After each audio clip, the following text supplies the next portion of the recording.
Smothered chicken and roux peas. Today, the Cajun Cooks.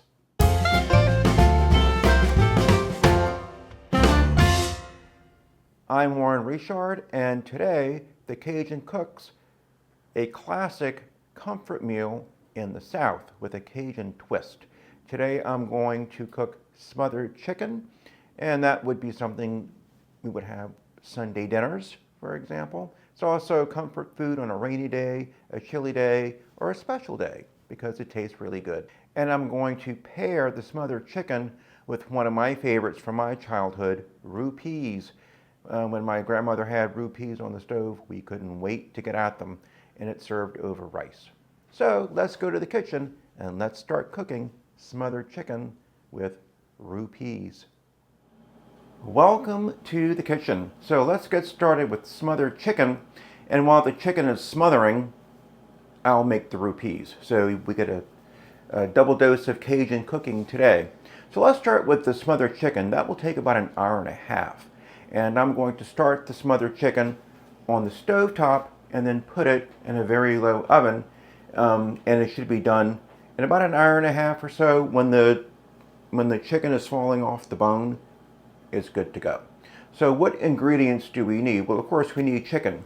So I've already seasoned 8 pieces of chicken. This is pre-cut.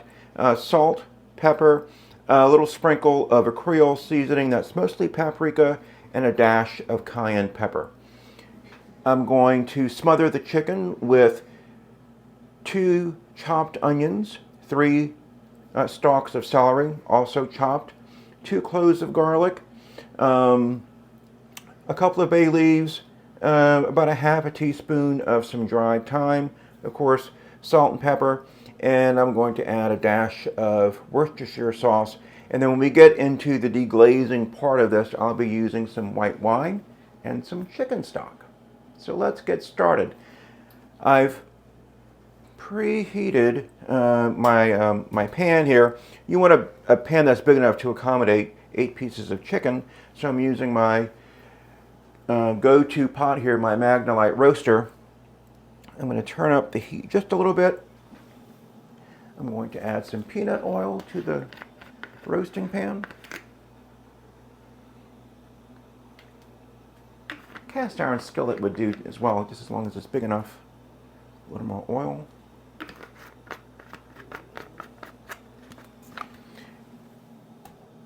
We'll get that heated up. A pair of tongs. So I think my oil is hot enough. I will start adding the chicken. I'm going to sear these for a couple of minutes on both sides until they're lightly browned. And I want to be certain that I'm leaving the fronds or some debris on the bottom of the pan, because I want to scrape that up with my white wine and my stock. So let's get started. And this is all on the bone. There we go. I hear the sizzling of the chicken in the pan, so I know my oil is good to go.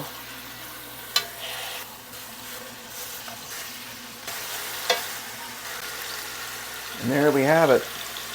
We'll be searing this, give this maybe 2 or 3 minutes on one side, turn it over 2 or 3 minutes on the other side. Welcome back to the kitchen. So I've seared my chicken pieces, I've taken them out of the pan, and now I've poured off about half of the oil because the chicken makes a lot of oil itself, fat itself. So I skimmed off about half, or poured out about half of it. If I need more oil, I'll add what I have. So I'm going to saute my onions. Good. And my celery.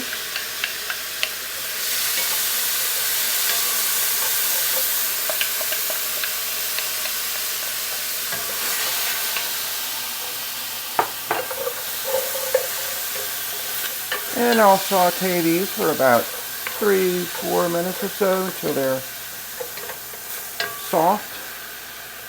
And you can notice the brown bits that I'm scraping up here, that's where the flavor is. And to saute this, You probably want to be on a medium heat. Adding some garlic, starting to smell good now.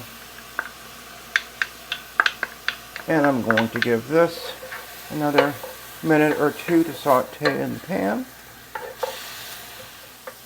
Alright, so now I have sauteed my onions, my celery, my garlic, wilted them with a little bit of salt, and now I'm going to lower my fire down to low, and I'm going to add a half a cup of flour. And I really want to work the flour into my seasonings.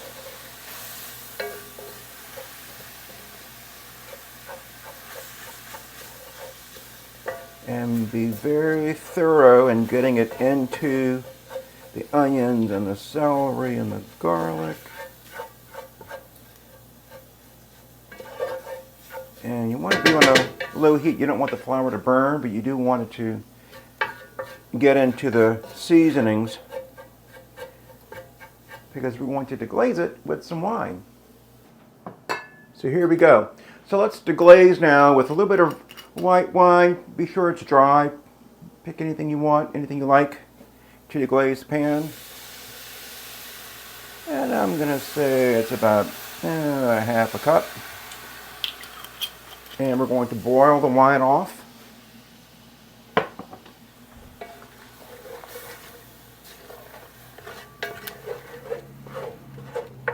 And I'm going to turn my fire up to medium-high so it boils. And I really want to scrape those brown bits off the side of my pan. A lot of flavor there.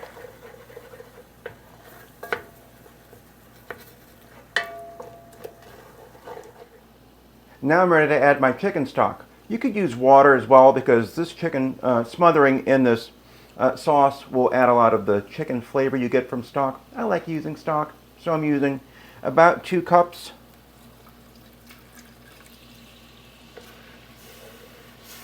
And again, wherever I see some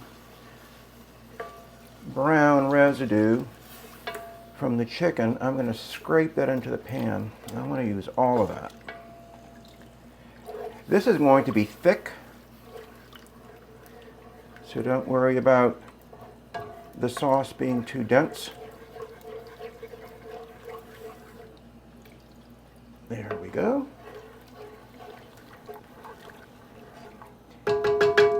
And I'm going to season this up with a little bit of salt.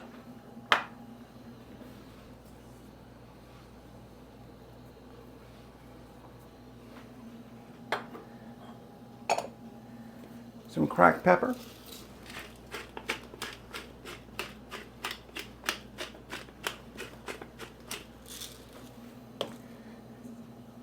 A dash of Creole seasonings.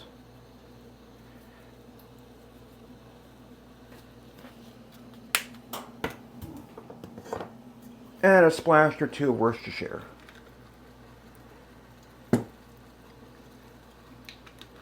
That should do it.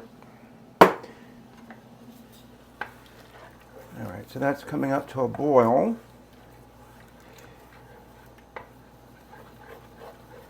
And smooth it out a bit.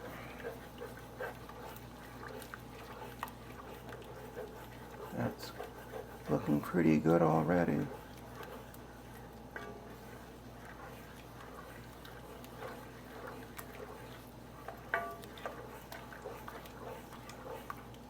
Right, I'm going to add a little more chicken stock.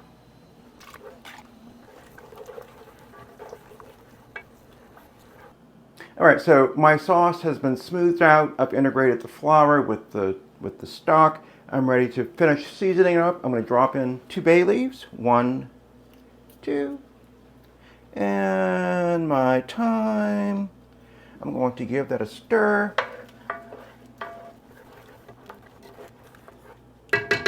And I'm going to finish this in the oven. So I have my oven set at 350. And I'm going to start with my chicken breasts first. These are bigger pieces. I'm going to give them a head start. I'm going to put them in the gravy.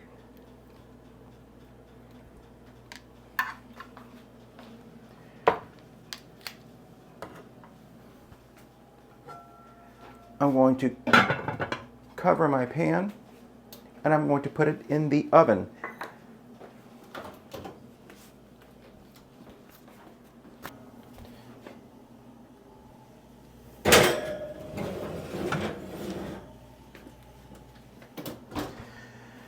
So these will smother for about 20 minutes. I will set my timer. I'm going to cover the other pieces of chicken. These I will add in 20 minutes. Lower the temperature to 325 and let it go for another 40 minutes or so. All right, welcome back to the kitchen. So I gave my chicken breast a 20-minute head start at 350. I'm now going to add my other pieces of chicken to the gravy. And if the cameraman comes on over, you'll see how this gravy is coming along. This is going to be very thick. In fact, this is sometimes called sticky chicken down in the South because the sauce will literally stick, or actually stick, to the chicken when it's done. So I'm going to add in my other pieces. I've already lowered my temperature to 325.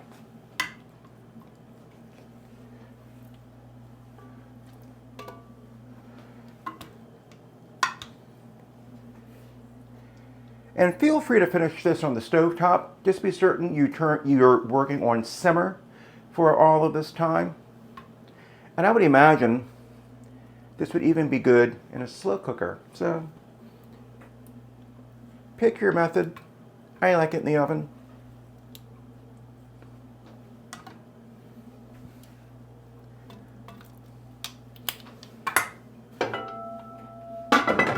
I'm going to put the lid back on this pot.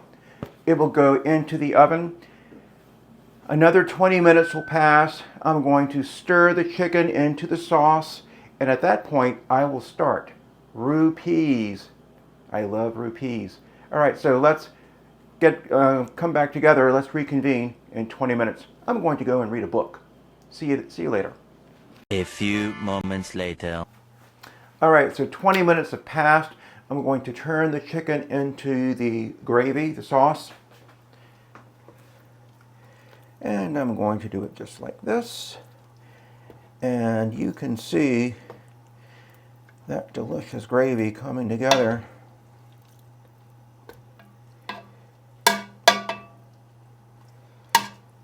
And I give it just a quick general stir.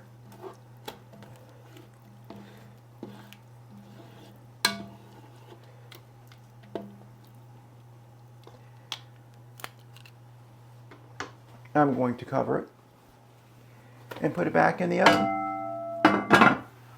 I'm going to put it back in the oven, if you didn't hear that.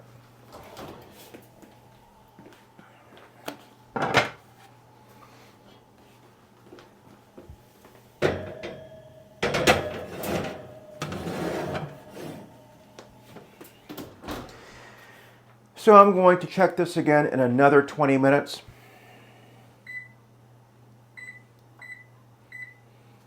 And as you can see, this is pretty easy. Once you have it set up on the stove, stick it in the oven and just let it go for a while. Just stir it every once in a while into the sauce, and you've got dinner.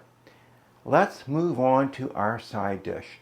This was one of my absolute favorite dishes that my grandmother would make. My mom made it too, and it's called roux peas. And I haven't encountered roux peas since I left Louisiana 32 years ago. So let's find out how to make roux peas, and guess what? You start with a roux. So all this needs, I'm going to make a roux with a 1/4 cup of oil and a 1/4 cup of flour, because I'm using a small can of small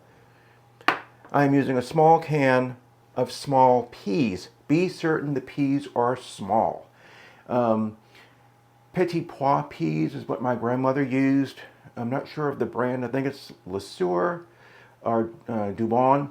I can't find that up here. So as long as it says small peas on the can, that's fine. And you want to keep the liquid, because the liquid creates a vegetable stock. And I will add some chicken stock to this, and I'm going to saute a 1/4 of an onion into my roux once it's done. Now, I've demonstrated the techniques of making a roux, so I won't bore you all with that. But the roux is going to be a peanut butter color. It's not going to be a deep roux, a deep colored roux. It'll take me about 10 or 15 minutes to make. So I will go ahead, get the roux started, and then the cameraman will come back and show you how I do the peas with the stock, put it all together, and we'll be good to go. All right, see you in a few minutes.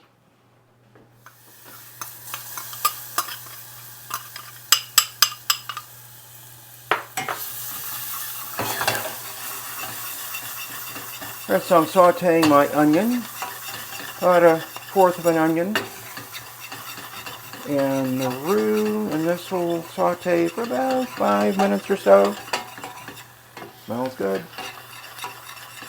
I've sauteed my onions and my roux for about 5 minutes or so, and I'm going to add a small can of peas with the liquid. Obviously, if you're using a whole can of small peas, you want to double the size of your roux. And I want to coat the peas with my roux and onions. And look at that. I loved these when I was a kid. All right, so you can see this needs a little more liquid. So I'm going to add some chicken stock. And it should be the consistency of a stew. This is going to go over rice.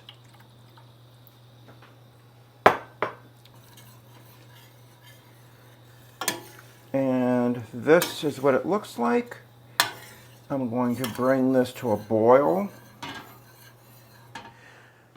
All right, so I brought my roux peas up to a boil. I've moved them to my simmer burner, and they need about 20 minutes to simmer. This is not a long process. It's actually quite easy. I'm going to season this up with some salt and pepper.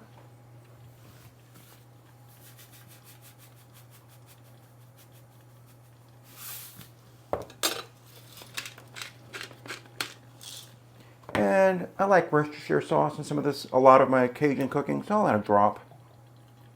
And that's about it. Give it a stir. And you can see the consistency. It's like a stew. It smells really good. If you want to add a pinch of sugar, you can. I'm not going to do that. I don't like that. But if you taste it and you think it's in need of something a little extra, a pinch of sugar might be your solution. I'm not doing that. All right, so this is on simmer. 20 minutes, this will be done. In 4 minutes, I will be turning my chicken once again in the gravy, adding some parsley and some green onions. And in the meantime, I'm going to put on a pot of rice because we're having roux peas and rice with smothered chicken. All right, welcome back to the kitchen. So, while we took a break, I uncovered the pan, added some parsley, green onions, put it back in the oven for another 15 minutes so that the sauce can continue to thicken. I put it on a platter so you see the chicken pieces here, and I'm going to spoon the gravy. And you can see it's going to stick to the chicken, and that's what we want. And that's going to be delicious.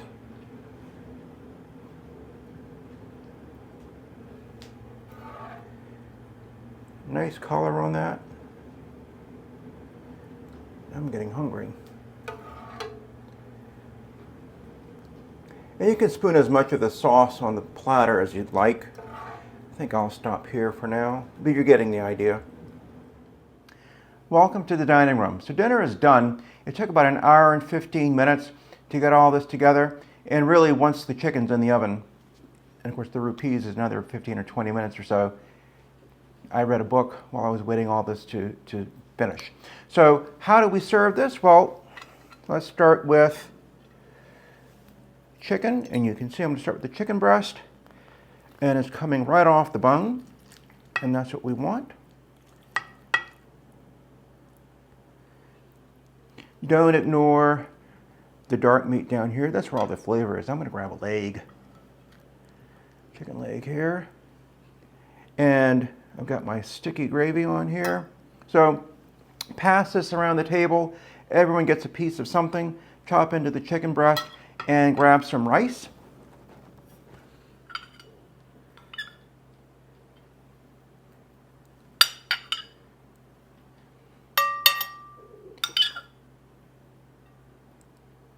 And if you're not a fan of peas, there's enough gravy. You can have rice, gravy, chicken, good to go. Pick a favorite veggie. And roux peas, yay! So I'm going to pour my roux peas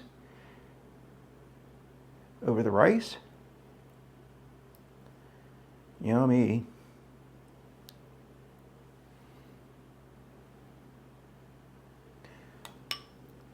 And of course, we're going to pair this with local wines because we like Virginia wines here.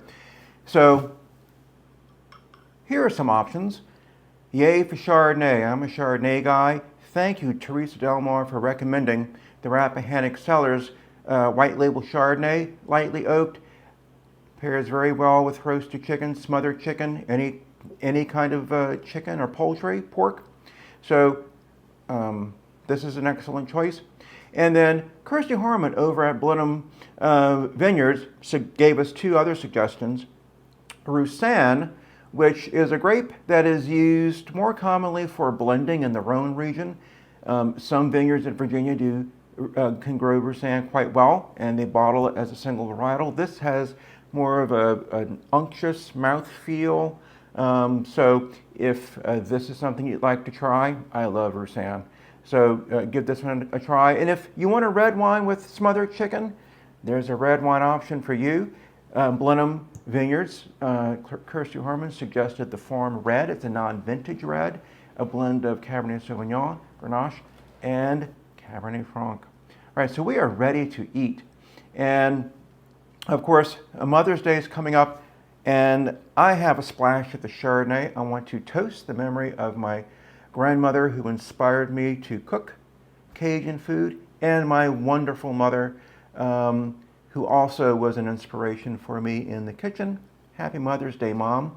And if you like today's video, you tried the smothered chicken, give it a thumbs up.